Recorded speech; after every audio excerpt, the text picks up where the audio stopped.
आप सब लोगों को मेरा नमस्कार और वीडियो देखने के लिए बहुत बहुत दिल से धन्यवाद। तो आज का जो गीत है वो है गाली गीत।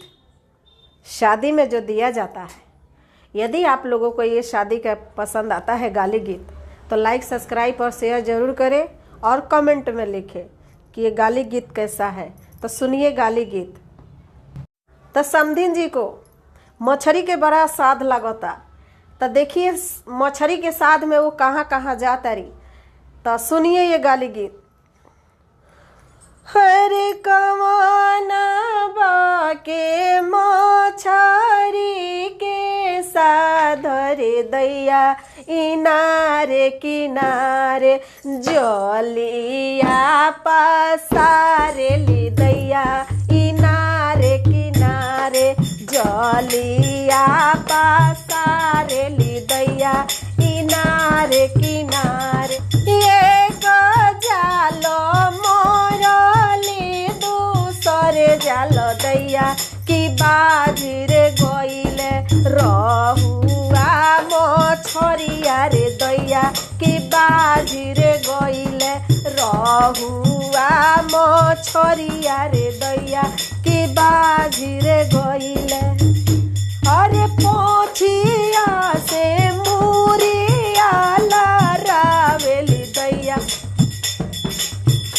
अरे पोछिया से मुरिया लरावेली दैया कि बिचिला रे धारावा हरदी लगावेली दैया कि बिचिला रे धारावा हरदी लगावेली दैया कि बिचिला रे धारावा। अब देखिए समधी जी को का पोड़ सतारी और अपने भतार को का पोड़ सतारी। कौन राम के कुटिया परोसेली दैया कि अपना भतार के कांटावा बटोरेली दैया कि अपना भतार के कांटावा बटोरेली दैया कि अपना भतार के। जानू राम के तोरा पैसी सूटेली दैया कि अपना भतार के ओर चन में बांधेली दैया कि अपना भतार के ओर चन में बांधेली दैया कि अपना भतार के। आवतनी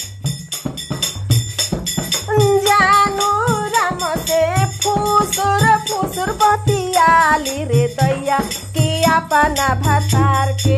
हाय दैया जानू राम से फुसुर फुसुर बतियाली रे दैया कि अपना भतार के अंगूठा देखावेली दैया कि अपना भतार के अंगूठा देखावेली दैया कि अपना भतार के।